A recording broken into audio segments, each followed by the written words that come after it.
오늘은 조금 주제를 바꿔서 좀 노년이라는 주제를 좀 가지고 우리가 좀 살펴보려고 합니다. 그래서 오늘 같이 은혜 나눌 말씀은 시편 71편 1절로 17절까지 말씀 우리 같이 보도록 하겠습니다. 시편 71편 1절부터 17절 말씀 우리 조금 긴데 한 목소리로 봉독해 올려드리겠습니다. 시작. 여호와 말씀은 살아계신 하나님의 말씀입니다. 여호와여, 내가 주께 피하오니 내가 영원히 수치를 당하게 하지 마소서. 주의 의로 나를 건지시며 나를 풀어주시며 주의 귀를 내게 기울이사 나를 구원하소서. 주는 내가 항상 피하여 숨을 바위가 되소서. 주께서 나를 구원하라 명령하셨으니 이는 주께서 나의 반석이시요 나의 요새이심이니이다. 나의 하나님이여, 나를 악인의 손 곧 불의한 자와 흉악한 자의 장중에서 피하게 하소서. 주 여호와여, 주는 나의 소망이시요 내가 어릴 때부터 신뢰한 이시라. 내가 모태 중에서부터 주를 의지하였으며 나의 어머니의 배에서부터 주께서 나를 택하셨사오니 나는 항상 주를 찬송하리이다. 나는 무리에게 이상한 징조같이 되었사오나 주는 나의 견고한 피난처시오니 주를 찬송함과 주께 영광 돌림이 종일토록 내 입에 가득하리이다. 늙을 때 나를 버리지 마시며 내 힘이 쇠약할 때 나를 떠나지 마소서. 내 원수들이 내게 대하여 말하며 내 영혼을 엿보는 자들이 서로 꾀하여 이르기를 하나님은 그를 버리셨은즉 따라잡을 자 건질 자가 없다 하오니 나를 멀리하지 마소서. 나의 하나님이여, 속히 나를 도우소서. 내 영혼을 대적하는 자들이 수치와 멸망을 당하게 하시며 나를 모해하려는 자들에게는 욕과 수욕이 덮이게 하소서. 나는 항상 소망을 품고 주를 더욱더욱 찬송하리이다. 내가 측량할 수 없는 주의 공의와 구원을 내 입으로 종일 전하리이다. 내가 주 여호와의 능하신 행적을 가지고 오겠사오며 주의 공의만 전하겠나이다. 하나님이여, 나를 어려서부터 교훈하셨으므로 내가 지금까지 주의하게 한 일들을 전하였나이다. 아멘. 계속 제가 지난 한 주간은 믿음에 대해서 계속 제가 설교를 했었습니다. 그래서 믿음의 주제가 더 있었는데 더 너무 많이 하면 조금 너무 똑같은 걸 계속 먹으면은 제 성격이 그런지 몰라도 저는 집에서 또 똑같은 반찬을 두 번 이상 잘 안 먹거든요. 한 번 김치찌개 끓여놓으면은 두 번 하루 먹고는 그 다음에 잘 안 먹어서 성향상 어떤 같은 거를 계속하는 걸 별로 좋아하지는 않습니다. 그래서 시리즈는 제가 하긴 하는데 그거는 이제 바뀌니까 매번. 근데 이제 믿음을 계속 하는 것도 좋을 것 같은데 좀 집중력도 떨어질 것 같아서 원래는 주제를 예수님은 누구신가라는 것으로 해서 예수님은 우리의 치료자입니다, 뭐 위로자입니다, 뭐 이런 것들을 쭉 하려고 제가 시리즈를 계획을 하면서 설교를 웬만큼 준비를 하고 있었는데 요즘에 갑자기 제 마음 가운데 이게 몇 번 가운데 감동이 온 것이 좀 노년에 대한 거에 대한 성경적인 가르침이 조금 필요하겠다. 그것들을 한번 정리해 주는 것도 도움이 되겠다. 사실 이게 2010년도 이후에 한참 이제 경제가 막 발전되어지고 막 기술이 발전되고 막 AI 나온다 막 이렇게 하면서 그때 코로나 이전이니까 사람들이 이제 웰빙, 웰 에이징, 웰 다잉 뭐 이렇게 하면서 잘 살자 뭐 이런 것들이 많이 나왔었습니다. 한때 유행처럼 막 보면서 학자의 연구도 나오고 논문도 나오고 막 그거에 대한 세미나도 많이 나왔다가 코로나 이후로 쏙 돌아갔습니다. 이제 잘 살자가 아니라 어떻게 살아남을까 뭐 이런 걸로 좀 많이 바뀌긴 했는데 어쨌든 제가 그것들을 이슈가 조금 많이 지나간 이야기는 하지만 우리의 필요상 교회 안에서 요즘에 아프신 분들도 있고 뭐 돌아가신 분들도 있고 또 질병으로 인하여 고통받는 분들이 있는 것들을 보면서 한 번쯤은 다시 한번 짚어보면 좋겠다. 제가 코로나 이전에 좀 했었어요. 예전에 한번 우리 교회에 맞춰서 한번 제가 6번인가 7번 시리즈로 해가지고 이동원 목사님 세미나 했던 거에서 조금 더 수정을 해서 제가 세미나를 했었는데 한 번은 좀 하는 게 좋을 것 같다. 그래서 몇 번이 될지는 모르겠어요. 근데 길게 할 생각은 없어요. 길게 하면 우울해지니까 서로. 그래서 빨리 다가와야 돼. 꼭 필요한 것들은 우리가 조금 살펴볼 필요가 있다 생각이 들어서 하다가 너무 세미나식으로만 하기 좀 그래서 어쨌든 기도회니까 좀 성경 말씀을 가지고 우리가 좀 성경에서 어떻게 노인에 대해서 얘기하고 있고 어떻게 하면은 하나님이 원하시는 노년의 삶을 보낼 수 있을까를 좀 같이 고민해 봤으면 좋겠습니다. 그래서 오늘 본문인 시편 71편은 사실 저자가 누군지는 알 수 없습니다. 대부분 뭐 다윗이나 뭐 솔로몬 이렇게 썼다고 하는데 저자가 딱히 기록되어 있지는 않아요. 근데 사실 내용을 보면은 대적자들로 인하여져서 고난받고 있는 상황인 건 알겠는데 이 시편의 가운데 중간에 표현된 게 어떤 것이 있느냐? 노년의 약함을 좀 많이 얘기했어요. 나를 노년 때까지 잊지 마시고 그때가 젊어서 노년 때 잊지 마세요 이런 얘기보다는 내가 이미 나이가 있어. 근데 고난을 받고 있어. 힘들어. 주님 도와주세요. 나의 약함 때문에 어쩔 수가 없습니다. 그러니 나를 버리지 마시고 나를 끝까지 붙들어 주세요라는 그런 나이 드신 분의 이제 고난 가운데 어떻게 주님 앞에 내가 온전히 살아갈까를 기도하는 내용이 시편 71편의 내용으로 기록되어져 있습니다. 그래서 우리가 좀 부유를 하자면 웰빙은 잘 사는 거 어떻게 하면 더 의미 있는 삶을 살 거냐 이게 웰빙이고 그거에 조금 더 나가면 웰에이징 우리가 어떻게 잘 늙어갈 수 있을까 잘 나이를 먹을 수 있을까 나이만 먹는다고 무조건 어른이 되는 것이 아니라 정말로 온전한 나이 먹음이 필요하다 잘 늙는 것도 필요하다 그리고 웰다잉은 어떻게 하면 잘 죽을까 이게 표현이 좀 그렇긴 한데 잘 죽는 게 쉬운 게 아니에요. 정말로 이름을 남기고 꼭 이름을 남겨서가 아니라 내 인생에 행복의 의미를 주고 사람들에게 선한 영향력을 끼치고 마지막 죽음을 하나님의 뜻 가운데 잘 죽음을 준비할 수 있는 것. 사람들이 많은 사람들이 죽음을 원래는 좀 나중에 웰다잉을 조금 더 하긴 생각 계획이긴 한데 죽음에 대해서 우리가 너무 부정적으로 생각하고 너무 죽는 거를 두려워만 하고 있으니까 사실은 우리가 하나님이 주시는 하나님 천국에 대한 소망 같은 걸 온전히 바라보지 못해서 죽음에 대한 막연한 두려움 그래서 막 그거에 막 짓눌리고 영적인 공격을 받고 그런 것들이 너무 많아요. 그래서 그런 것들을 우리가 어떻게 하면 잘 죽음을 준비하고 그런 스텝들을 할 수 있는가까지도 한번 볼 수 있으면 좋겠는데 시간이 될지는 모르겠습니다. 어쨌든 오늘의 주제는 well aging. 어떻게 하면 나이를 잘 먹을 수 있을까? 온전하게 먹고 노년으로서의 삶을 어떻게 살아가야 될까를 조금 방향성을 본문을 통해 살펴보기를 원합니다. 일단은 노인이 된다는 게 뭘까? 여러분 노인이면 몇 살부터가 노인인 것 같아요? 80. 자기는 끝까지 나이를 안 먹겠다 해서 80. 여러분 은퇴 나이가 몇 살인데요? 60. 요즘에는 조금 많이 딜레이되고 있어요. 예전만 해도 제가 한 20대 때까지만 해도 아직 우리나라가 초고령 사회까지로 가진 않았어요. 그냥 고령 사회 정도까지는 갔었어요. 그때 당시 일본이 초고령 사회가 됐었거든요. 근데 지금 우리나라도 초고령 사회에 들어온 지가 벌써 한 10년 가까이가 돼갑니다.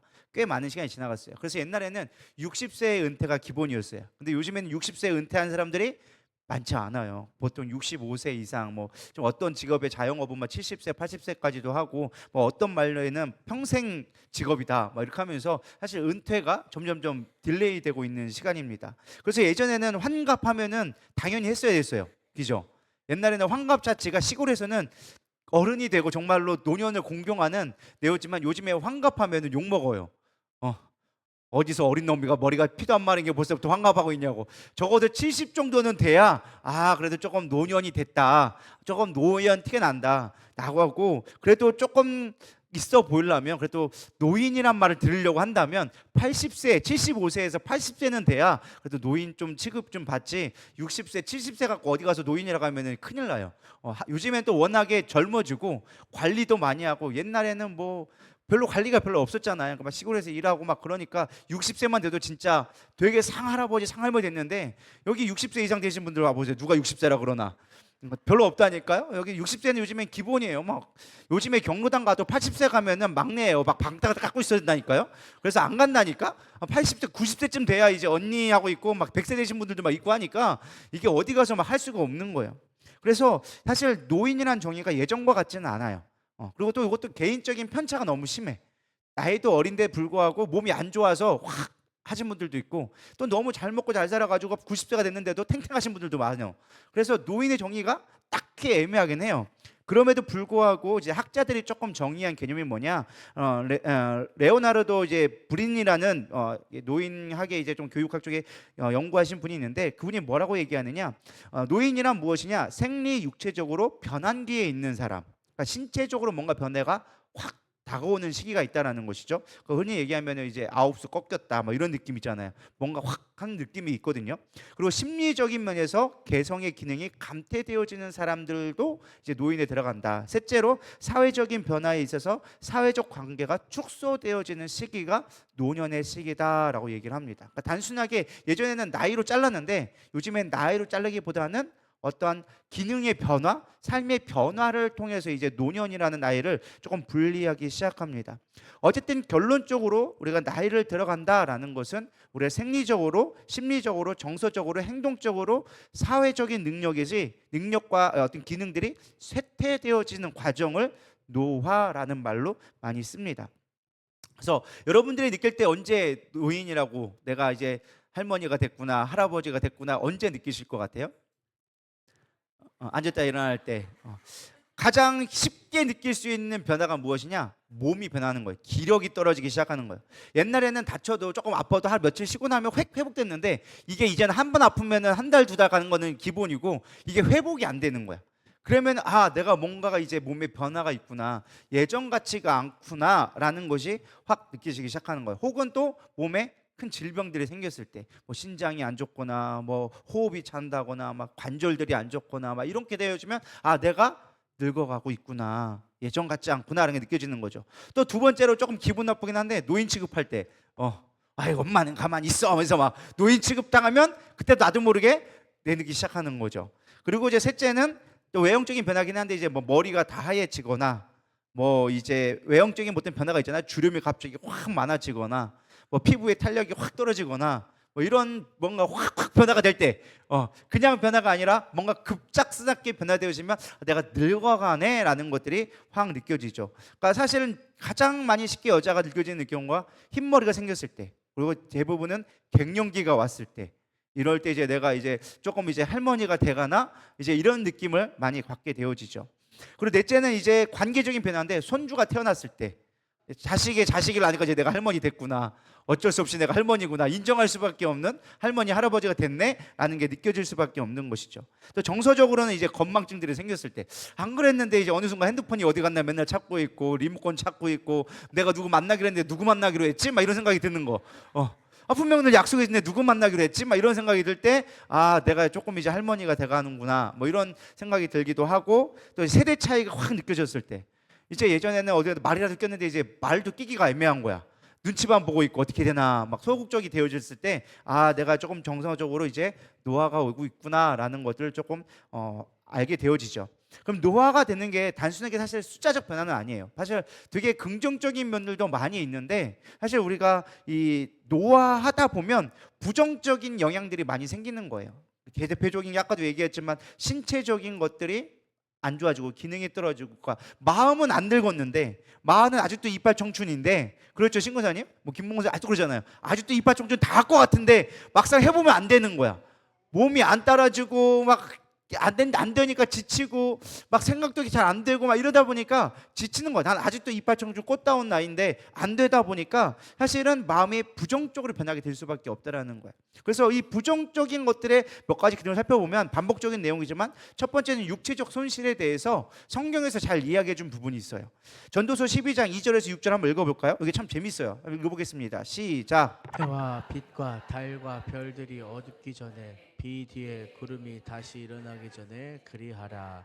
그런 날에는 집을 지키는 자들이 떨 것이며 힘 있는 자들이 구부러질 것이며 맷돌질하는 자들이 적음으로 그칠 것이며 창들로 내다보는 자가 어두워질 것이며 길거리 문들이 닫혀질 것이며 맷돌 소리가 적어질 것이며 새 소리로 말미암아 일어날 것이며 음악하는 여자들은 다 쇠할 것이며, 또한 그런 자들은 먹은 것을 두려워할 것이 아니라 그는 놀랄 것이며, 살구나무 꽃이 필 것이며 메뚜기도 짐이 될 것이며 정욕이 그치리니, 이는 사람이 자기의 영원한 집으로 돌아가고 조문객들이 거리로 왕래하게 됨이니라.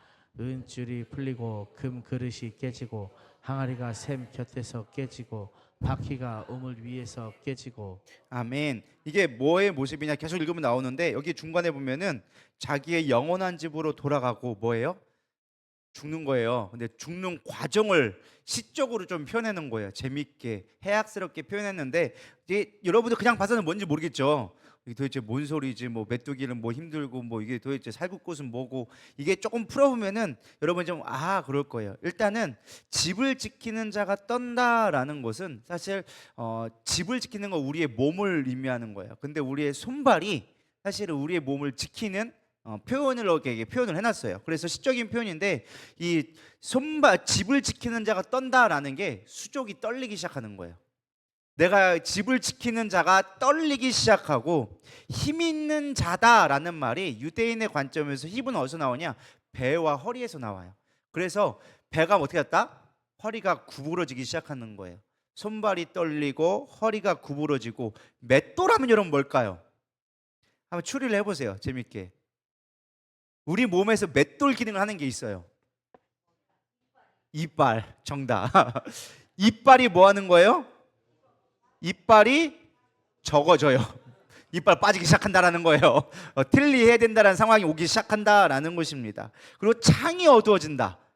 눈이, 그렇죠. 이제 대충 감 잡기 시작했어. 이제 창이 눈이 이제 깜깜해지기 시작하는 거, 안 보이지기 시작하는 거예요.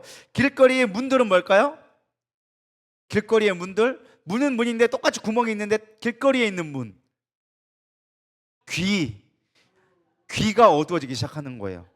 그래서 문들이 길거리의 문들한테 청각이 잘 안 들리기 시작하는 거예요. 귀가 멀기 시작하고 새소리로 말미암아 일어난다. 요건 초편 표현이 다르긴 한데 이게 뭘 것 같아요? 새는 주로 언제 울어요? 아침에. 이른 아침에 새소리에 깨게 되어지는 거예요. 그러니까 노인들이 되어지면 잠이 없어져요. 새벽 아침부터 깬다라는 거예요. 그걸 지금 비유해주고 있는 거예요. 그래서 나이가 들면은 새벽에 깨어지는 게 사실 그게 꼭 좋은 건 아닌 게 왜 그러냐면 우리의 신체는 원래 밤에 휴식하게 되어져 있어요. 근데 어느 기능이 떨어지면 얘가 일부러 뇌를 깨우는 거예요. 그러니까 신장이 안 좋거나 심장이 안 좋거나 어쨌든 오장육부가 뭔가 하나가 안 좋잖아요. 그러면 얘가 돌아가면서 쉰대요. 이게 다 치는 게 한 방에 다 쉬는 게 아니라 자면은 기능 돌아가면서 얘가 쉬기 시작하는데, 내가 깨는 주요 시간들이 있어요. 그러면은 그 시간대를 보면은 한의학에서는 그 시간대에 안 좋은 기관이 뭔지를 알 수 있다는 거예요. 그래서 이게 자다가 중간에 내가 번쩍 눈이 떠진다, 그 시간만 되면 깬다. 그럼 예를 들어서 3, 4시에 깬다 항상. 그럼 내가 뭐 간이 안 좋다거나 기능이 떨어졌을 때 얘가 기능이 회복이 안 되기 때문에 다시 부팅시켜가지고 회복시킬 수 있도록 자극을 준다라는 거예요. 그래서 이게 나이가 먹으면 기능이 떨어지다 보니까 새벽 되면 일찍 깰 수밖에 없는 거예요. 근데 그렇게 해놓고선 초저녁 되면 자기 시작하는 거지. 초저녁에 잤다가 멀쩡 깨져가지고 새벽에 또 멀쩡 깨고 막 이렇게 되는 패턴이 반복되는 게 사실은 이제 나이를 먹어가는 증상을 표현해 주는 거예요. 이른 아침에 이른 새벽에 새가 일어날 때 한다. 자, 음악하는 여자들의 목소리 뭘까요? 음악하는 여자 목소리, 꾀꼬리 같은 목소리가 이제 쇠했어. 소리가 안 나. 쇠하는 소리가 될 것이며 높은 곳을 두려워하고 길거리에서 놀란다. 겁이 많아진다라는 거예요. 나이를 먹을수록 겁이 많아진다. 그리고 살구꽃이 피었다라는 게 뭘까요? 여러분, 살구꽃은 무슨 색일까요? 검버섯 땡. 살구꽃은 안 보셨군요. 저도 검색을 해봤습니다. 그래서 살구꽃은 흰 백색이래요. 자, 흰 백색이 폈다. 뭘까요? 머리가 백발이 해졌다. 머리가 하얘졌다라는 것을 얘기해주고 있어요. 메뚜기도 짐이 된다. 뭘까요? 힘이 없다. 그 가벼운 메뚜기, 지가 알아서 뛰는 것도 힘들어가지고 못 든다. 이 표현을 해주고 있고, 그 다음에 뭐예요? 정욕이 그치기 시작하는 거예요. 정욕은 뭐예요? 성욕이 떨어지기 시작하는 거예요. 별 관심이 없어지고 은줄금 그릇이 깨지고 항아리가 샘곁에서 깨진다라는 게 치매 증상을 얘기하는 거예요. 그래서 금그릇 깨고 여기 까고, 원래 여기 있는 항아리가 샘곁에서 깨진다라는 거는 사실은 가다가 뭐 한지도 모르고 깨트려 버리는 거죠. 막 깨트리고 실수가 잦아지고 이런 것들을 이야기해 주는 거예요. 이게 육체적인 쇠퇴를 성경적으로 시적으로 좀 표현한 모습이에요. 참 성경 이렇게 보니까 재밌죠. 참 시적으로 표현하고, 근데 한편은 또 우울해지더라고요. 저는 묵상을 하면서도 아는 게 재밌는데 막상 보니까 아이고 이게 서글퍼지네, 이런 생각이 들긴 하더라고요. 여러분, 그렇다고 뭐 너무 서글퍼할 필요는 없습니다. 그것도 하나님이 주신 자연의 원칙이에요. 그 나중에 좀 이제 웰다잉 할 때 조금 더 깊이 다룰 거고요. 두 번째는 역할의 전이가 있다라는 것입니다. 성인이 된 후에 자신의 삶이 급변하게 돼요. 특히 노년이 되어지면 이제 많이 바뀌어요. 예전에는 자녀를 낳고 스스로 책임지던 삶을 살다가 어느 순간 이제 자녀들이 커서 독립하게 되어짐으로 말미암아 이제 역할이 바뀌기 시작하는 거예요. 옛날에는 내가 부모로서 막 책임지고 아이들을 케어하고 막 어쨌든 뒷바라지고 했는데 자녀들이 크고 이제 어느 순간 내가 보호를 받아야 되는 입장이 되어지다 보니까 이게 급격하게 심경의 변화를 생기는 것이죠. 그러면서 누군가에 의존을 해야 한다는 것 자체를 받아들이기 어려운 거예요. 내가 예전에는 의존하는 게 아니라 내 스스로의 삶을 살았는데 이제 내가 누군가의 도움을 받아야 된다는 거. 그래서 성경 하나님의 원칙이 누군가의 도움으로 말미암아 자라나게 되지만 내가 독립적으로 살다가 다시 하나님 앞에 돌아가기 위해서 누군가의 도움을 받는 손길로 돌아가게 만들어 놨어요. 그게 노년이 됐다라는 건 누군가의 도움을 이제 받아야 할 때라는 것을 인정해야 돼요. 근데 우리가 그거를 받아들이지 못하니까 힘들어지기 시작하는 거예요. 노년은 반드시 누군가 도움이 필요한 거예요. 그래서 모리와 함께 화요일이라는 되게 유명한 책이 있어요. 저도 읽어본 책이긴 한데 어떠한 학자가 있는데 되게 유명한 교수예요. 근데 이제 제자가 있는데 이제 본인이 나이가 너무 많이 든 거야. 그래서 되게 유명했던 것 같아요. 그래서 이제 노년에 가가지고 병원에서 요양병원에 쉽게 보면 들어가서 마지막 죽기 직전에 그 마지막 제자와 이제 화요일마다 만남을 통해서 마지막 인생을 얘기하고 죽음을 어떻게 준비해야 되는가 이런 거에 대한 얘기를 한 게 모리와 함께 화요일을 이라는 책이에요. 그래서 모리라는 교수님을 이야기했는데 그 책에 보면 이런 얘기가 나와져 있어요. 내가 가장 힘든 병원 생활하면서 가장 힘든 게 뭐냐? 내 엉덩이를 누군가에게 맡겨야 되는 게 너무 힘들더라. 그러니까 쉽게 말하면 대변소변을 제대로 못 가리기 시작하는 몸이 불편함이 있는데 머리는 멀쩡한 거야. 근데 몸이 불편하니까 잘 안 되는 거야. 근데 처음에는 그게 너무 힘들었다라는 거야. 내 엉덩이를 누군가에게 맡겨야 된다.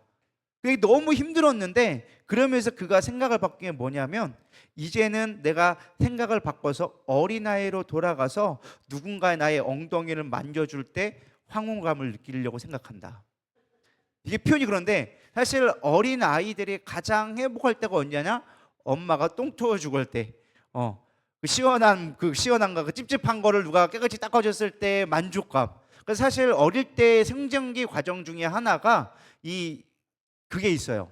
그러니까 대변을 닦아주고 이런 항문기라 그러죠. 항문기라 그래가지고 이 엉덩이를 닦아주고 이게 똥을 닦아주는 그거에 대한 그 성장기가 있거든요. 그래서 성적으로 발달되죠. 이런 것들이 있는데 반대로 우리가 나이 먹어서 그렇게 된다 할지라도 그것 또한 내가 반대로 생각을 먹으면 기뻐질 수도 있다. 이렇게 얘기하는 모습들이 있다는 거예요. 사실 조금 받아들이기 쉽지는 않죠. 내가 누군가에게 그렇게 부끄러운 모습을 보여주고 연약해지고 한다는 자체가 인정하기 싫은 거예요. 근데 그럼에도 불구하고 오히려 그것이 복이 될 수 있는 것들을 제가 좀 살펴보려고 합니다. 세 번째는 정서적인 고독이 찾아와요. 자식들을 낳고 키웠을 때 몰랐는데 막상 자식들이 독립하고 나니까 고독감이 찾아오는 거예요. 그게 북적북적 하던 가족들 가운데 이제 어느 순간 나만 남은 거야. 부부만 딸랑 남은 거야. 그러니까 할머니들의 최고의 그 핸드폰의 자랑거리는 뭐예요? 손주. 왜? 어릴 때 그 추억을 떠올리고 싶거든. 이미 자식들은 다 커가지고 별로 귀여운 맛이 없어.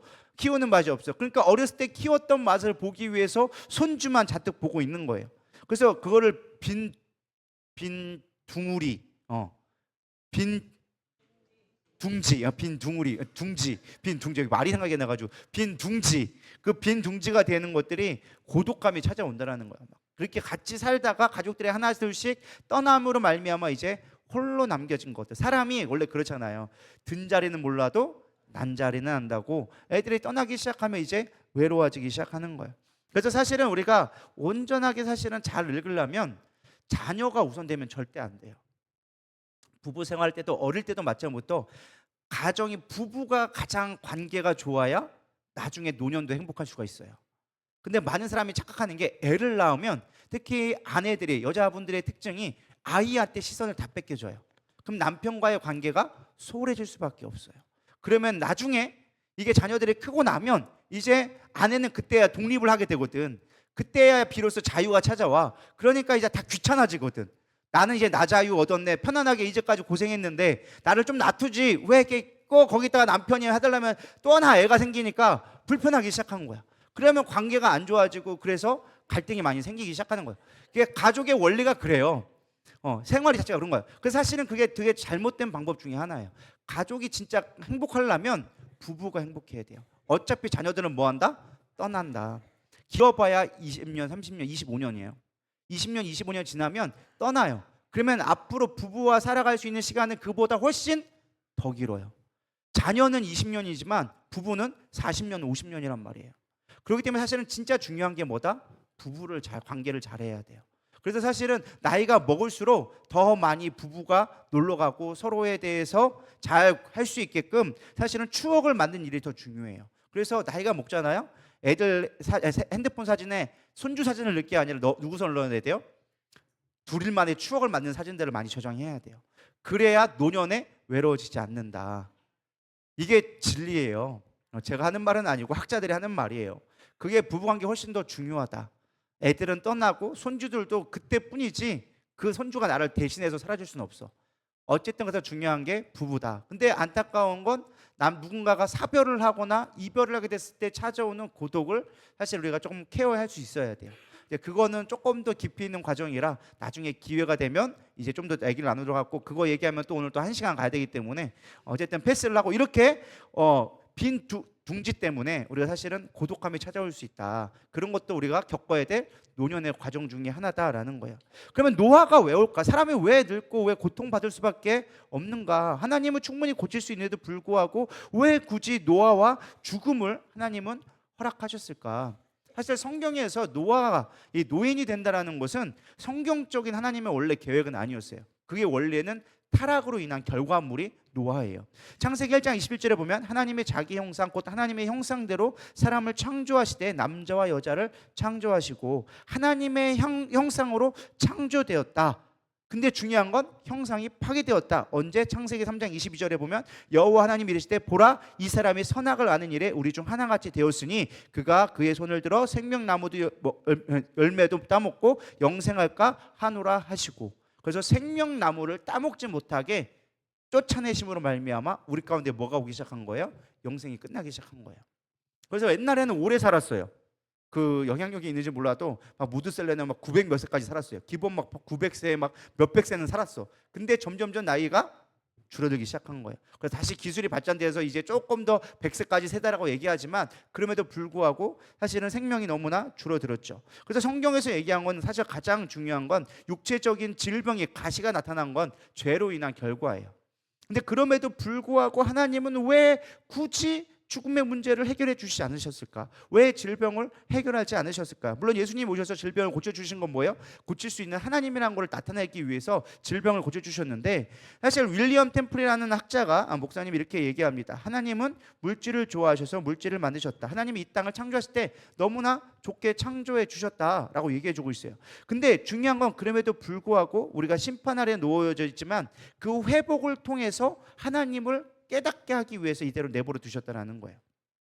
회복케 하기 위해서. 그래서 첫 번째는 이 땅의 청지기로서 하나님은 이 땅을 아직도 너무나 사랑하시기 때문에 하나님의 세상을 이처럼 사랑하사 이 땅을 사랑하시기 때문에 우리로 하여금 다시금 다스리고 관리하고 회복시킬 수 있는 기회를 주기 원하시는 분이시다. 본인이 할 수 있지만 우리를 창조하시고 주신 가장 첫 번째 명령이 뭐였어요? 이 땅이 충만하고 번성하고 다스려라. 그게 하나님의 명령이었는데 그것이 파괴되었기 때문에 회복시킬 수 있는 기회를 주셔서 회복시키게 하셨다. 또한 이 땅의 삶을 통하여서 하나님을 경험하게 하셨다. 그것이 얘기해주고 있습니다. 그래서 웨스트민스터 소요리 문답 1항에 보면 사람의 창조의 목적이 뭐냐라고 했을 때 하나님을 영화롭게 하고 하나님으로 말미암아 영원토록 즐거워하는 것이다 라고 얘기해주고 있어요. 근데 많은 사람들이 하나님을 영화롭게 하려고 해요. 예배를 드리고 하나님을 높이고 하려고 하는데 정작 뒤에 있는 거 하나님으로 말미암아 즐거워하는 것을 잘 못한다. 신앙생활을 제대로 하는 건 뭐예요? 하나님을 기뻐하는 거예요. 그럼 하나님이 정말 기쁘십니까? 오늘도 하루길, 오늘 또 다니엘 기도 언제 끝나나 그렇게 오지 않으셨죠? 주님을 만나는 게 기쁨으로 오기를 소망합니다. 그게 하나님을 즐거워하는 거예요. 오늘도 또 주님을 만나러 가야지, 주님을 찬양하러 가야지. 그걸 즐거워할 수 있는 게 복이다. 근데 중요한 건 노아도 그 중에 하나라는 거예요. 노아의 과정 자체가 우리의 생이 유한함으로 말미암아 하나님의 의미를 더 깊이 있게 알게 된다는 거예요. 그러니까 조금 더 철학적인 질문인데 우리가 영원토록 살면 사실은 이 땅에 주어진 의미들이 그닥 의미가 없는 거예요. 여러분 금이 왜 비싼 줄 아세요? 변하지 않으니까. 영혼에 대한 가치를 갖고 있다고 사람들이 금을 좋아해요. 그리고 금이 사실은 우주에서 가장 만들기 힘든 물질 중에 하나래요.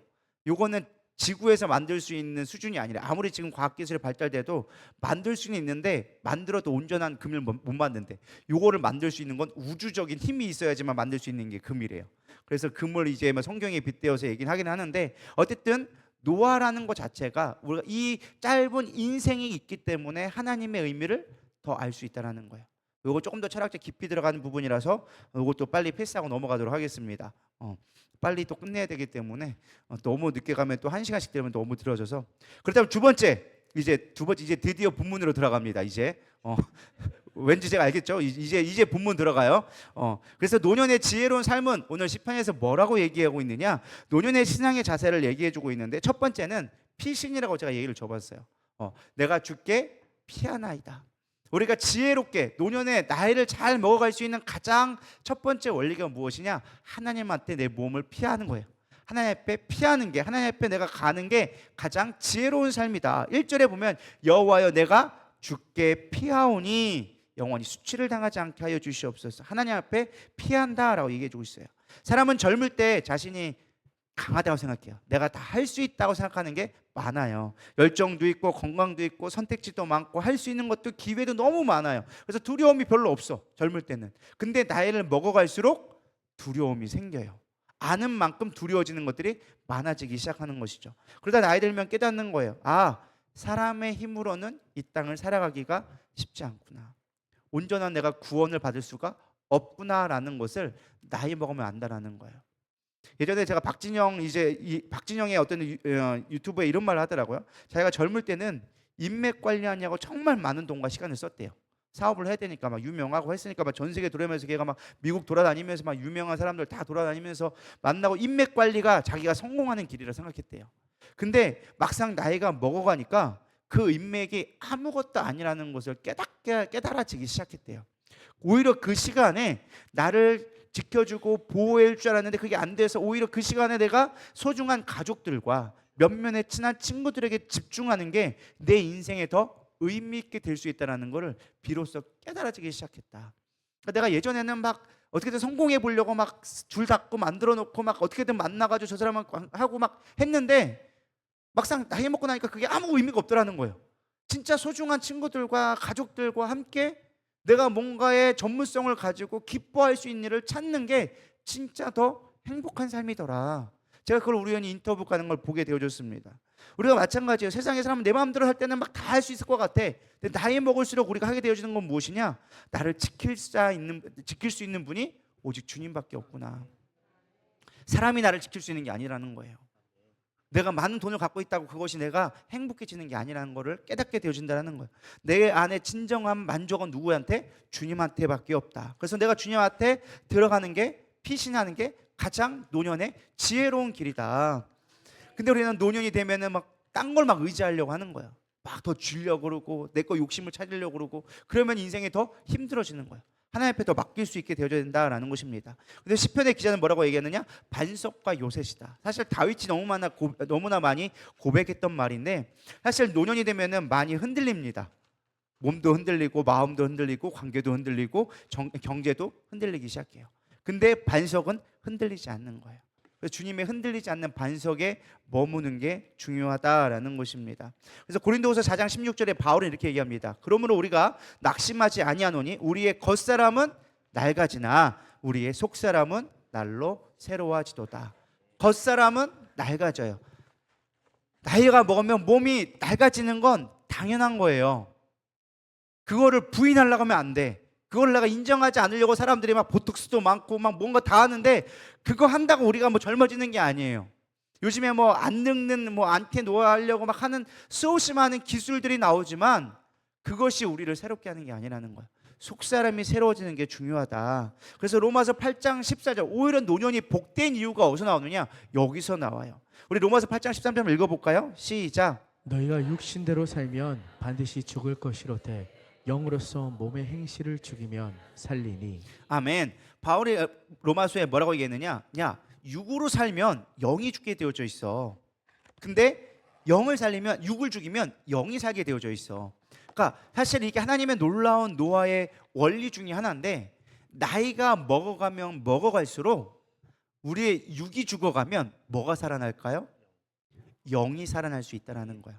뭐 나이 먹는다고 다 영이 살아나느냐? 그렇진 않지만 나이가 먹어갈수록 육신이 연약해질수록 기능이 떨어질수록 우리의 육을 죽일 수 있는 욕망이 죽어지기 시작하는 거예요. 옛날에 20, 30대는 막 성욕도 오르고 막 육신의 욕망들이 얼마나 올라요? 많아요? 근데 이제 나이 먹으면 별 관심이 없어지기 시작하는 거야.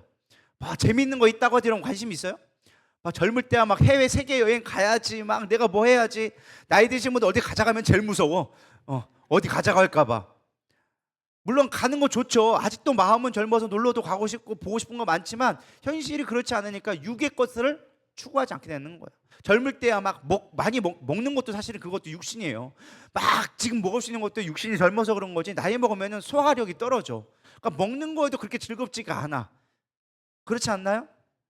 뭐 김봉선 아직도 먹는 게 막 땡기시나요? 옛날에 권사님은요, 고기 없으면 난리 났어요. 불과 한 10년 전만 해도요, 고기만 있으면 그냥 물불 안 가리고 드셨어.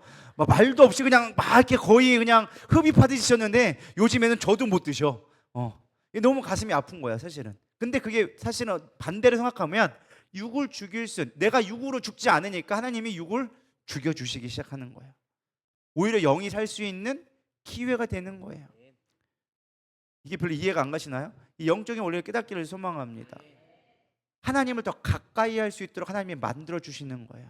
영적으로 분별력을 갖게 하시고 더 깊어질 수 있도록 만들어 주시는 게 하나님의 영적인 원리예요. 왜? 이제 올 때가 되어져 가고 있다라는 말이 뭐다? 노년이 되어진다라는 거예요. 그래서 슬퍼할 게 아니에요. 육이 무너지지만 영을 살릴 수 있기를 축복합니다. 그게 믿는 자의 모습이에요. 그게 주님 앞에 피하는 자의 모습이라는 거예요. 아직 이쪽은 잘 이해가 안 가실 거지만 이쪽은 조금씩 이해가 가실 것 같아요. 그럼에도 불구하고 여러분들이 육은 죽여가고 영으로 살 수 있는 그것이 진정한 축복이다. 두 번째는 기억이에요. 기억. 10편 5절에서 6절에 보면 주 여호와여, 주는 나의 소망이시요 내가 어릴 때부터 신뢰한 이시이다. 내가 모태에서부터 주를 의지하였으며 나의 어머니의 뱃속에서부터 주께서 나를 택하셨사오니 나는 항상 주를 찬송하리이다. 시인은 자기의 인생을 돌아봐요. 아, 내가 지금까지 혼자 산 게 아니구나. 내가 하나님의 도우심 안에 은혜 가운데 살아왔구나 라는 것을 깨닫게 되어집니다. 모태에서부터 나를 붙드셨고 하나님이 나의 소망 되신다라고 고백하면서 내 인생 자체가 하나님의 은혜입니다 라는 고백을 하고 있는 것이에요. 그러면서 가장 중요한 게 무엇이냐? 기억이에요. 기억. 내가 이제까지 지나왔더니 하나님의 은혜였습니다 라는 고백을 하고 있는 거예요. 신명기 32장 7절에 보면 이렇게 나와져 있습니다. 옛날을 기억하라. 역대의 연대를 생각하라. 내 아버지에게 물으라. 그가 내게 설명할 것이요 내 어른들에게 물으라. 그들은 내게 말하리로다. 성경은 나이 든 사람의 가장 큰 축복이 무엇이냐? 하나님을 경험했다라는 거예요. 하나님을 경험한 기억이 있는 게 축복이라고 얘기해주고 있습니다. 사실 우리가 나이를 먹으면은 많은 사람들이 뭐 잊고 산다고 얘기하지만은 많은 사람들 하는 말 중에 하나가 그때가 좋았지라고 하면서 하는 사람들이 많이 있어요. 과거의 기억이 있다라는 거거든요. 그건 사실 축복된 거예요. 사실 우리가 너무 과거에만 머무는 건 좋은 건 아니지만 그러나 과거의 추억을 살릴 수 있는 것, 성령 특별히 하나님을 기억할 수 있는 것은 복된 것이다라고 얘기해주고 있다라는 것입니다. 실제로 어떤 권사님이 얘기하는 게, 목사님 제가 살아오면서 생각하면서 깨달은 게 다 하나님의 은혜였습니다. 그때는 몰랐는데 지나가 보니 하나님이 나를 붙들고 계셨습니다. 그것을 내가 이제 깨달았습니다. 그래서 나는 행복한 사람입니다 라고 고백하는 간증이 있었습니다. 세월이 지나온 사람만이 할 수 있는 고백이에요. 그리고 고난을 이긴 자만이 할 수 있는 고백이에요. 우리가 사실은 고난이 수없이 많이 오죠. 인생의 목숨의 위기가 수없이 많이 지나가요. 저도 몇 번의 죽을 위기를 겪었었습니다. 막 머리통이 깨지기, 목욕탕에서 넘어져가지고 머리통이 깨지기도 하고, 막 고양이에 놀라가지고 계단에 코를 박아가지고 막 코뼈 부러지기도 하고, 하여튼 죽을 위기를 몇 번을 겪었어요. 근데 지금 살아있다라는 건 그 고난을 이겨냈다라는 뜻이에요. 믿으십니까? 여러분들이 그만큼 지금 살아있다라는 건 그 많은 수없이 많은 고난을 이겨냈다라는 뜻이에요. 그 기억 자체가 여러분의 은혜가 될 수 있다라는 것입니다. 젊은 세대는 지식이 많을 수 있어요. 기술도 빠르고 정보도 많아요. 저도 옛날에는 꽤나 컴퓨터 좀 한다고 했었어요. 근데 요즘에는 핸드폰도 헷갈려요. 뭐 이렇게 기능이 많아졌나 몰라. 뭐 이게 복잡한 게 많고 뭐 하려고 하면은 요즘의 기술들을 따라갈 수가 없어요. 사실 지식적으로 따지면 젊은 세대를 따라갈 수가 없겠죠. 그러나 우리에게 주어진 거는 기억이라는 엄청난 축복이 있다라는 거. 하나님을 나를 어떻게 인도하시고 하나님이 이 세상을 어떻게 지켜가시는지, 어떻게 나의 삶 가운데 간섭하시는지를 젊은 세대는 몰라. 아직은 기술도 많고 지식도 많겠지만 하나님의 경험이 없다라는 거예요. 그러나 우리는 뭐가 있어요? 하나님의 경험이 있다라는 거예요.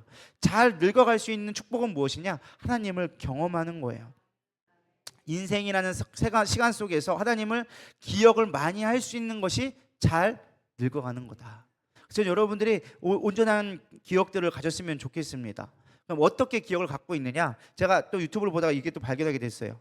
이지영인가 봐, 박지영인가 봐 같은 한 여자 되게 돈 많이 버는 애가 있다고 하더라고요. 뭐 이렇게 좀 강의도 하고 막 그랬는데, 걔가 이제 초등학생한테 좀 그래도 똑똑하다는 철학가 갖고 있는 인문학적인 소양을 가진 초등학생들에게 이런 질문을 했대요. 만약에 정말 기술이 발전되어져 가지고 우리의 신체를 그대로 복사할 수 있어, 심지어 기억까지 그대로 복사할 수 있어, 그럼 그 복사한 나는 날까? 라는 질문을 했어요. 여러분 질문이 어때요? 꽤 생각이 깊죠. 여러분 정말로 내 몸을 똑같이 복사해서 생각까지 똑같이 복사할 수 있다, 그런 기능이 됐다, 그럼 이 사람은 날까요? 왜 아니에요? 복제인간이라서 얘도 똑같은 기억 갖고 있는데, 똑같은 기억을 갖고 있는데 나랑 똑같은 사람일까요? 그러니까 왜 아니냐고. 원본이 중요해요? 아니 복사본이나 원본이나 똑같다니까. 지금 기억이나 기능이 다 똑같다니까. 그러면 똑같은 게 나을까요? 똑같을 거 아니고요. 어려워요? 긴 거 같고 아닌 거 같고. 자, 근데 이렇게 대답을 했는데 저도 그런 생각을 했었는데 얘도 딱 똑같이 얘기하더라고요. 어떻게 얘기했느냐? 똑같은 공간에 똑같은 기억을 갖고 똑같이 시작해도 지금 서로 바라보는 관점이 달라졌습니다. 관점이 달라졌기 때문에 보는 시선이 달라지면 경험이 다를 것이고, 다른 경험은 곧 내가 다른 존재가 되어지는 겁니다. 그래서 똑같을 수가 없습니다라는 초등학생이 대답을 했어요. 뭐 영재였던 것 같아요. 저도 비슷한 생각을 했는데, 이미 경험이 달라지면 다른 존재가 될 수밖에 없다, 저도 생각을 하고 있었는데 그거를 구체적으로 이렇게 얘기해 주더라고요. 그러면서 걔가 반해가지고 너 같은 아들 갖고 싶다 막 이렇게 하면서 끝났는데, 왜 제가 이 말씀을 드리느냐? 경험이 그만큼 중요하다는 거예요. 똑같이 신앙생활을 해도 내가 하나님을 경험한 건 각자의 고유의 은혜예요. 그거는 누가 감히 빼앗을 수 없고 귀한 추억이 된다는 거예요. 하나님과의 나와의 은밀한 추억을 많이 갖고 있는 건 젊은 사람은 절대 가질 수 없는 추억이에요. 내 인생 가운데 고난이라는 시간과 수없이 많은 시간 속에서 나만이 겪을 수 있는 은혜라는 거예요. 그렇기 때문에 노년이 된다는 건 막연하게 불행한 게 아니라 하나님의 관점에서 본다면 개인적인 하나님과의 관계이기 때문에 너무나 복된 삶이 될 수 있다는 거예요. 그래서 우리는 그 기억들을 잘 가지고 그 기억들로 하여금 다음 세대에게 전이할 수 있는, 다음번에 할 내용 중에 10편 71편 뒤편에 나오는 이야기이긴 한데, 어쨌든 그것들을 잘 전수해 주는 게 놀라운 축복이 되어진다. 그래서 너희 노년에게, 나이 든 사람에게 물어봐라. 그것이 복된 거다라고 얘기하는 거. 하나님을 어떻게 만났는지, 하나님이 어떠한 하나님인지 물어보고 그것을 전수할 수 있는 게 가장 큰 축복이다. 노년의 기능이 있다라는 거예요. 이것도 복된 거다라는 것입니다. 세 번째는 믿음이에요. 믿음. 79절에 보면 늙을 때 나를 버리지 마시며 내 힘이 쇠약할 때 나를 떠나지 마소서라는 이야기를 했는데요. 사실 이 시편의 기자는요, 노년이 낭만적이다라고 말하고 있지는 않아요. 뭐라고 있어요? 늙을 때 나를 버리지 마세요. 힘들다고 얘기해요. 쇠약하다고 얘기하고 고난이라고 얘기해요. 사람들에게 잊혀질까 봐 두려운 마음이 있는 거예요. 근데 그걸 숨기지 않고 하나님 앞에 그대로 말하는 거예요. 제가 설교를 해보니까 한 목사님이 이렇게 얘기하더라고요. 우리 인생 가운데 많은 사람이 착각하는 게, 죄를 안 지을 수 있다 생각하는 자체가 잘못된 신앙이다. 우리는 죄 지을 수밖에 없다. 진짜 하나님이 싫어하는 건 교만한 거다. 내가 죄를 지음에도 불구하고 지을 수밖에 없는 존재라는 걸 인정하고 하나님 앞에 날마다 죄를 사하면서 하나님의 거룩함을 얻으려고 하는 그 태도가 중요한 거지, 우리가 죄를 안 지고 그거를 고백하지 않고 내가 내 멋대로 살아가겠다는 자체가 엄청 교만한 거고, 하나님은 그거를 가장 큰 심판으로 보신다. 살인하고 미워하는 거 하나님이 다 용서해 주신다. 근데 죄를 사함 받으려고 고하지 않는 건 하나님이 용서해 줄 길이 없다. 그래서 진짜 큰 문제는 뭐냐? 우리가 회개하지 않는 게 가장 큰 문제다. 뭐 이거를 얘기한 걸 제가 설교를 들었었습니다. 우리가 정말로 중요한 것이 무엇이냐? 많은 사람들이 세상 속에 살아가면서 안 아픈 척, 믿음의 뭐 현실을 부정하고 외롭지 않고 두렵지 않은 척 하는 게 가장 큰 문제라는 거예요. 여러분, 노년이 되면 힘들어요, 아파요, 외로워요, 두려워요. 당연한 거예요. 그래서 뭐 해야 되는 거예요? 주님을 신뢰해야 된다는 거예요. 근데 우리가 이것들을 감추려고 하고 아니려고 하려고 하니까 더 힘들어지는 거예요. 나이 먹으면은 도움을 받아야 돼요. 도움을 인정해야 돼. 근데 끝까지 우리는 자존심 때문에 그거를 안 하려고 그래. 도움을 요청하려고 그 말을 순종하지 않아 하고 내가 하려고 그래. 내가 뭘 하려고 하니까 항상 문제가 생기기 시작하는 거예요. 11절에 기록합니다. 이르기를 하나님이 그를 버렸었은즉 따라잡으라 건질 자가 없다오니. 그 쉽게 말하면 뭐예요? 사람들이 나를 버렸다라는 거예요. 근데 아무도 그 사람을 건질 자가 없다라는 거예요. 여러분, 이게 노년 가운데 큰 문제 중에 하나예요. 내 고집 때문에 누구의 도움을 안 받으려고 하는 거예요. 아니요, 어렵기 때문에 더 도움을 구해야 된다라는 것입니다. 사람들이 나를 무존재하게 여겨질 때, 내가 잊혀져 갔을 때, 그럴 때 하나님을 더 찾는 자가 되어지고 하나님의 도움을 구할 때 회복이 될 수 있다라는 것입니다. 이사야서 46장 4절은 이렇게 얘기합니다. 너희가 노년에 이르기까지 내가 그리하겠고 백발이 되기까지 내가 너희를 품을 것이라. 우리가 사람들 사이에 잊혀질 수는 있어요. 조금 덜 중요하게 되어지고 덜 인정받을 수 있게 되어져요. 근데 중요한 건 무엇이냐? 사람들이 나를 몰라준다고 하나님이 나를 버려두지 않는다라는 거예요. 내가 너를 끝까지 붙들고 있어. 내가 너를 포기하지 않았어 라고 얘기하는 거예요. 우리는 가끔 이렇게 생각할 때가 있어요. 내가 하나님 앞에 뭔가를 해드려야 하나님 앞에 인정받는 생각할 때가 있어요. 아니요, 하나님은 내가 뭘 해서 인정받을 수 있는 분이 아니에요. 우리가 뭘 한다고 해도 하나님을 만족시킬 수가 없어요. 우리의 존재 자체가 하나님 앞에 사랑이에요. 왜? 예수님의 피값으로 샀기 때문에. 그렇기 때문에 내가 나이를 먹었다 할지라도 하나님 보시기에는 어린아이와 같은 거예요. 순수하게 하나님을 의지하고 나가는 것이 복된 거다. 믿음의 삶이 그만큼 중요한 거다라고 이야기해주고 있는 것입니다. 네 번째는 14절에 이렇게 얘기하고 있습니다. 나는 항상 소망을 품고 주를 더욱더욱 찬송하리이다. 여기서 가장 중요한 표현 중에 하나가 소망이에요. 항상 소망을 갖고 있다. 노년의 가장 큰 문제가 무엇이냐? 육체적인 문제도 있지만 정신적인 문제가 사실은 제일 커요. 그 중에 하나가 우울증이에요. 왜? 소외감을 느끼다 보니까 힘이 연약해지고 내가 뭐를 해도 말도 안 되고 하다 보니까 우울증이 찾아오는 거예요. 그래서 쉽게 모든 거를 포기하게 되어지는 거예요. 이제 끝났어. 나는 뭘 소용없지. 뭐 내가 오래 살아서 뭐 하나. 뭐 이런 생각들이 끊임없이 찾아오는 거예요. 그것도 사실은 마귀가 주는 생각이에요. 우울증도 오는 게. 여러분 그걸 끊어낼 수 있어야 된다라는 것입니다. 물론 노년에 내려놓는 것도 필요해요. 내 고집 부리고 끝까지 한다는 거 좋은 거 아니에요. 들어야 되고 도움을 요청하는 것도 필요한 거예요. 그러나 우리가 소망을 놓아서는 안 된다라는 것입니다. 성경은 늦은 나이일수록 쓰임받는 사람들이 훨씬 많아요. 젊을 때 잘 안 써. 왜? 네 객기로 하니까. 네 힘으로 하니까 잘 안 써. 내가 쓰는 사람은 네 힘이 아니라 나를 의지하는 자를 쓴다. 그게 성경의 원리예요. 여러분 모세가 몇 살 때 부름받았게요? 80. 여러분 아직 80 안 되신 분은 아직 부름받기 조금 젊은 나이에요. 하나님이 80세에 쓰셨어. 언제? 힘 다 빠졌을 때.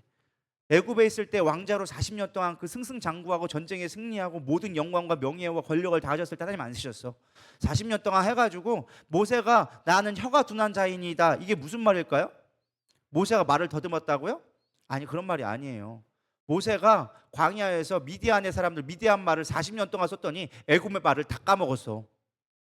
하나님, 내가 가는데 애굽에 가서 무슨 말을 합니까? 바로왕 앞에서 지금 애굽 말도 다 까먹어가지고 말도 단어도 잘 생각이 안 나요. 근데 가가지고 미디안 사람이 가가지고 거기서 무슨 애굽의 왕한테 얘기하겠습니까? 그럼 하나님이 뭐라고 했어요? 야, 네 형 아론이 있지 않느냐? 그는 말을 잘한다. 아론이 말빨이 좋은 게 아니라 그는 거기서 평생 동안 살아가지고 애굽의 말에 능한 자였어요. 그냥 본토 네이티브로 얘기하는 거야. 원래 모세도 그랬어. 모세도 원래 네이티브 말로 했었어. 근데 40년 동안 말을 안 하니까 다 꺼먹은 거야. 내 말이 둔합니다. 혀가 둔합니다. 어떻게 말합니까? 뭐 말이 통해야 뭘 해먹을 거 아니겠습니까? 얘기하니까 아니야, 네 형 있잖아. 네 형은 말 잘 통해. 어차피 히브리 말도 할 거 다 하니까 그 형한테 얘기하면 돼. 내가 통역자 붙여줄게. 이 말인 거예요. 이해가 되시나요? 모세도 80세에 썼어요. 힘 다 빠진 다음에 썼다라는 거예요. 갈렙은 뭐라고 얘기하지 아십니까? 여호수아 앞에서 이 산지를 내게 주옵소서. 내가 지금 85세가 되었습니다. 하나님의 약속이 있으니까 나도 지금부터 쓰임 받을 수 있습니다. 85세에 이산지를 내게 주옵소서 했다라는 것입니다. 자기의 나이를 그거에 내가 늙었습니다, 난 이제 나이 먹어서 못합니다 라고 안 했다는 거예요. 소망을 갖고 하나님의 약속의 말씀을 붙들고 가니까 하나님이 쓰셨다라는 거예요. 그러니까 여러분, 나이에 제한되지 않기를 소망합니다.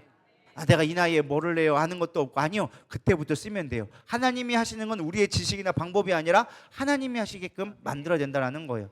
그게 능력이 될 수 있다라는 것입니다. 그래서 나이 먹으면 뭐였다? 하나님과 더 가까워질 수 있다. 왜? 젊은 애들은 바빠서 기도 안 하거든. 할 거 많아가지고 쾌락이 쫓느냐고 할 시간이 없어. 근데 여러분들은 뭐 재밌는 것도 별로 없고 TV를 봐도 똑같은 거고 뭐가 엄청 기쁘지 않고, 그럼 그 시간에 뭐 하겠어요? 기도하고 말씀 보고. 그럼 뭐 하게 되어진 거예요? 주님과 친밀하게 되어지고, 그럼 능력이 생기고, 그럼 그때부터 하나님이 쓰시기 시작하는 거예요. 하나님이 기회를 만들어 주셨다. 근데 그거를 잡는 사람은 능력이 되어지는 거고, 그냥 내가 늙어지나 보다 하고서 우울증에 빠지면 그냥 귀신에 사로잡혔다가 그냥 저기 가는 거죠. 뭘 현대판 고려장에. 여러분, 지혜롭게 소망합니다. 누가복음 2장에 보면 시므온과 안나가 나오잖아요. 이스라엘의 위로를 기다리는 자. 시므온이 나와가지고 안나는 나이가 많았지만은 메시아를 기다리는 자로 쓰임받게 되어집니다. 사실 오늘날로 말하면 성전에서 늘 기도하는 권사님 같은 분이었어요. 근데 영안이 열려가지고 예수님이 왔을 때도 볼 수 있는, 가장 먼저 예수님을 축복할 수 있는 축복의 통로가 되어졌다라는 것입니다. 전 여러분들이 그러한 권사님들 되기를 축복합니다. 하나님 나라에는 정년퇴직이 없다. 따라하겠습니다. 하나님 나라는 정년퇴직이 없다. 아멘. 교회에서는 뭐 은퇴장로다, 명예권사다 할 수 있겠지만 하나님 나라에는 직분이 계속되어진다. 정년퇴직이 없다. 그러니까 열심히 믿음으로 갈 수 있기를 소망합니다. 섬김의 방식은 달라질 수가 있어요. 옛날에야 몸으로 때우고 막 열정으로 하고 막 시간 들여서 막 가르치고 했겠지만, 이젠 여러분들 할 수 있는 섬김의 방법이 바뀌었을 뿐이지 섬김 자체가 없어진 건 아니에요. 그러니까 권사님 막 서운할 필요 없어요. 내가 주방에 못 들어가는데 막 서운하고 막 그럴 필요 없어. 내가 할 길을 찾으면 돼. 섬길 수 있는 거.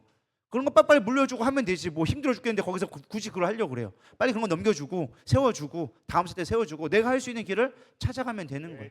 그게 축복이다. 어떤 거 할 수 있어요? 기도 얼마나 잘할 수 있어요? 안 그래요?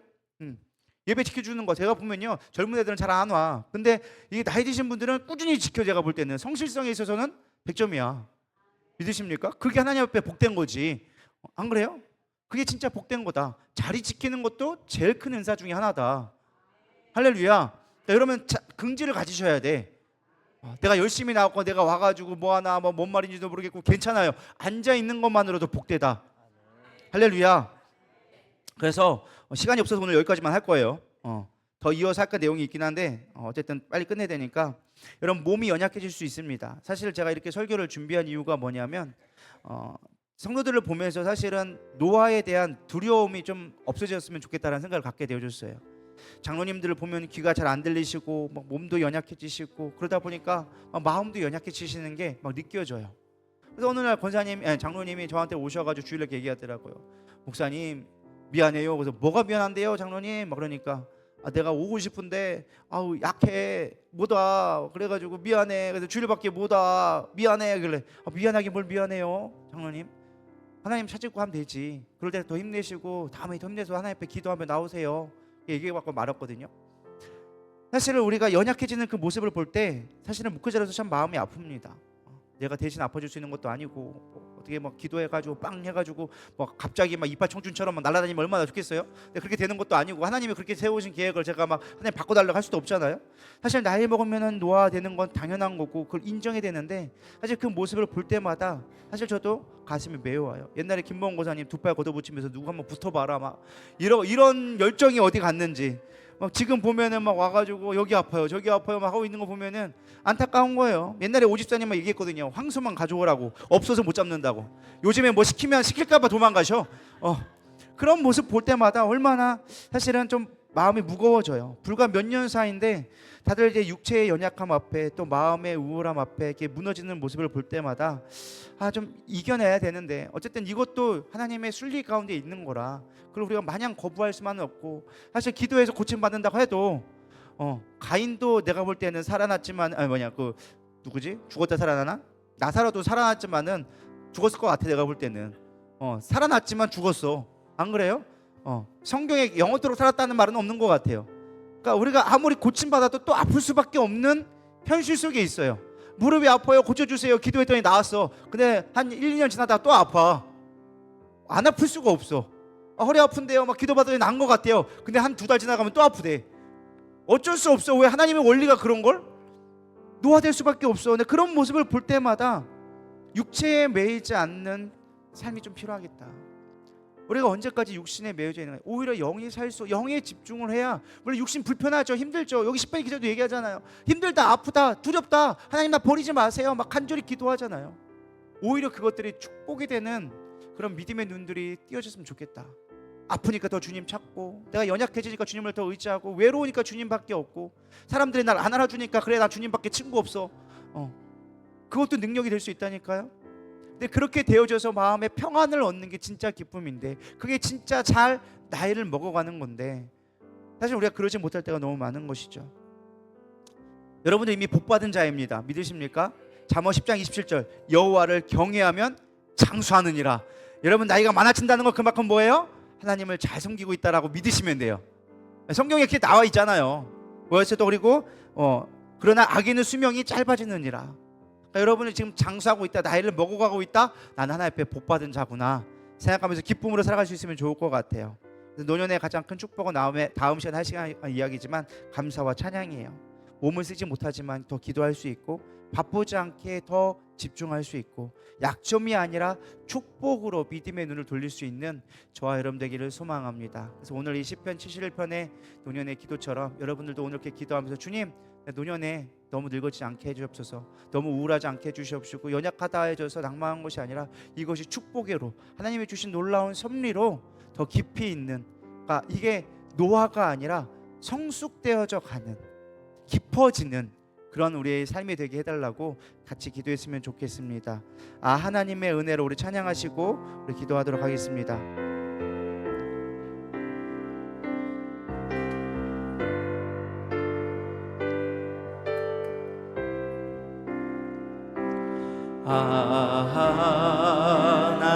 하나님의 은혜로 있을 데 없는 자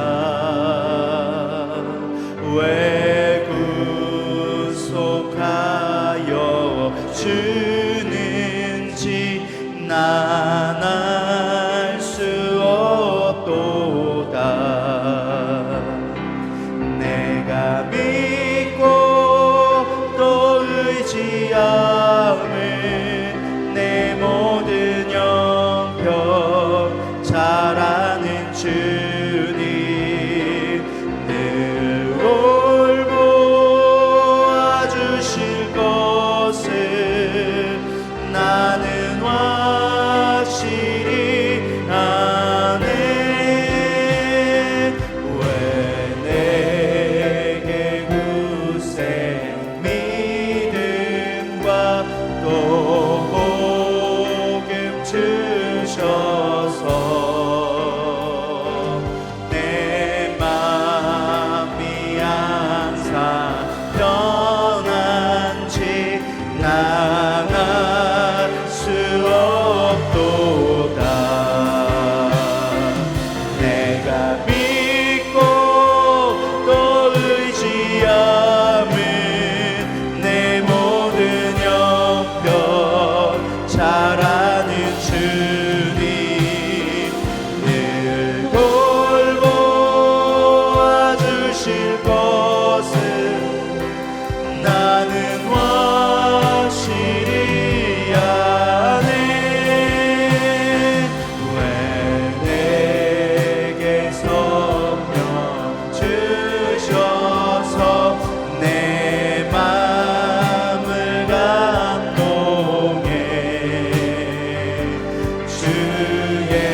고백합니다. 주님, 나의 형편을 다하시는 주님, 나의 연약함도 나의 무기력함도 때로는 나의 아버지의 육체적 아버지 고통까지도 주님 모든 것을 아시는 주님, 그러나 그 또한 하나님의 계획 가운데 하나님의 섭리 가운데 있음을 우리는 믿음으로 고백합니다. 세상으로 볼 때는 우리가 연약해지고 사람들 앞에 아버지 소외당하며 무력해지지만, 그러나 오히려 그 시간들이 하나님을 만날 수 있는 축복의 시간이며 하나님 나의 인생 가운데 주신 놀라운 그 경험들은 세상과 비교할 수 없는 가장 값진 보화임을 묵상했습니다. 하나님, 그렇게 내 삶 가운데 주님을 더 높이기를 원하며 주님을 더 의지하기를 원합니다. 때로는 공부하고 내가 너무나 힘든 가운데 있지만 주님을 의지함으로 말미암아 주님만이 나의 친구이며 나의 소망 되기를 원하오니 주님 함께하여 주시옵소서. 노년 가운데 아버지 우울에 빠지지 않게 하여 주시옵시고 그 마음을 지켜 주시옵시며 그 건강을 하나님 앞에 올려드릴 수 있는 우리의 모든 성도들 되게 해달라고 우리 이 시간 주여 세 번 부르며 간절히 기도하며 나가겠습니다. 기도하시겠습니다. 주여, 주여, 주여. 하나님, 육체에 연약한 자들이 있습니다. 질병으로 인하여서 두려워하며 염려하는 자들이 있습니다. 육체로 인한 질병들, 하나님 너무나 무너지는 우리의 연약함들, 소외당하고 외롭고 아버지 그저 아버지 외로울 수밖에 없는 우리 공허한 심령들 주 앞에 맡겨드리기를 원합니다. 그 상황 가운데 침몰되지 않게 하여 주시옵시고 이제 분별되게 하여 주시옵소서. 하나님이 주신 이 약속의 시간 주님 앞에 집중할 수 있는 시간으로 바라보게 하여 주시옵시고, 육체의 질병도 아버지 그것이 염려가 아니라 그로 인하여서 하나님을 만나며 하나님을 붙들며 하나님을 피난처로 삼고 하나님의 신뢰하며 나갈 수 있는 우리의 기도의 은혜가 되게 하여 주시옵소서. 우리의 연약함을 어찌합니까? 우리의 아버지 무너지는 심령을 어찌합니까? 하나님 주 앞에 맡길 수밖에 없사오니 주님 붙들어 주시옵시고 나의 모든 형편을 아시며 나의 모든 상황을 아시기에 주님을 의지할 수밖에 없음을 고백합니다. 주님, 저들을 붙잡아 주시옵소서. 저들의 아버지 궁핍한 마음, 저들의 아버지 간절한 마음들, 저들의 마음의 두려움과 염려들 주 앞에 모두 맡기기를 원하오니 하나님이 주신 놀라운 축복, 하나님이 주신 놀라운 은혜의 시간들이 회복되어 줄 수 있도록 주님 역사하여 주시옵소서. 아버지 연날세라베 연날세라베카 날세라베카라바 연날세라베카 날세라베카라 연날세라베카 위디세라베카 날세라베